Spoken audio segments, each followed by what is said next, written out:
अस्सलाम वालेकुम जी। वालेकुम सलाम जी। और बाबा जी की हाल चाल सुनाओ? ठीक ठाक? माल डंगर ठीक आ? सब ठीक ठाक तू सुना। ਵਧੀਆ। ਕਿੱਦਾਂ ਚੱਲਦਾ ਪਿਆ ਕੰਮਕਾਰ? बस इदां गुजारा ही आ हो ਚਲੋ ਅੱਲਾ ਖੈਰ ਕਰੇ ਰੱਖੇ। ਹੋਰ ਕੋਈ ਨਵੀਂ ਤਾਜੀ? ਕਹਿੰਦੇ ਸੁਣਿਆ ਪਾਣੀ ਨੂੰ ਬਿੱਲ ਲਾਉਣ ਲੱਗੇ। ਆ ਲਾਉਣ ਲੱਗੇ ਬਿੱਲ ਆਉਣ ਲੱਗ ਪਿਆ। ਲਾਤਾ ਵਾ ਜੇ ਪਾਣੀ ਨੂੰ ਵੀ ਹੁਣ ਤੇ ਪਾਣੀ ਵਾਵਾ ਆਉਂਦਾ ਵਾ। ਪਾਣੀ ਆਉਂਦਾ ਹੀ ਨਹੀਂ ਯਾਰ ਪਾਵਾ ਕਰਾਂ।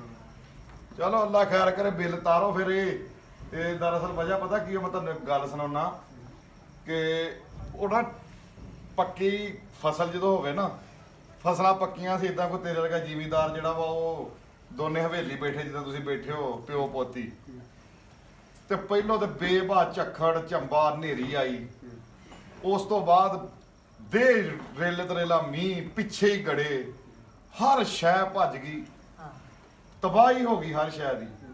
ਉਸ ਤੋਂ ਬਾਅਦ ਬਿਜਲੀ ਗਰਜੇ।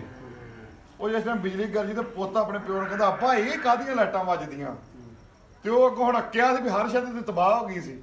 ਉਹ ਕਹਿੰਦਾ ਪੁੱਤ ਚੁੱਪ ਕਰ, ਜਿਹੜੀਆਂ ਲਾਈਟਾਂ ਵੱਜਦੀਆਂ ਮਾਰ-ਮਾਰ ਲਾਈਟਾਂ ਵੇਖਣ ਡਿਆ ਵੀ ਕੋਈ ਟਾਂਡਾ ਰਹਿਤ ਨਹੀਂ ਗਿਆ ਖਲੋਤਾ।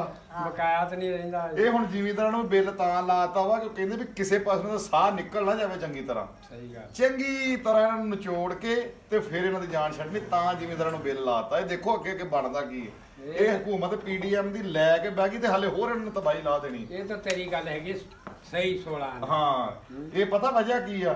ਇਹ ਆਪਣੇ ਵਾਸਤੇ ਤੇ ਹੈ ਹੀ ਨਹੀਂ, ਇਹ ਸਾਡੇ ਲਈ ਨਿਗੇ, ਇਹ ਆਪਣੇ ਆਪ ਵਾਸਤੇ ਆ। ਇਹ ਤਾਂ ਆਪਣਾ ਮਾਲ ਤੁਹਾਨੂੰ ਇਹਨਾਂ ਨੇ ਕਰ ਰਿਹਾ। ਲੈਟਾਂ ਮਾਰ ਮਾਰ ਕੇ ਵੇਖਣਾ, ਜਦੋਂ ਤੱਕ ਤੁਸੀਂ ਬਿਲਕੁਲ ਮੁੱਕ ਗਏ ਉਦੋਂ ਸਾਡੀ ਜਾਨ ਛੁੱਟਣੀ ਹੈ।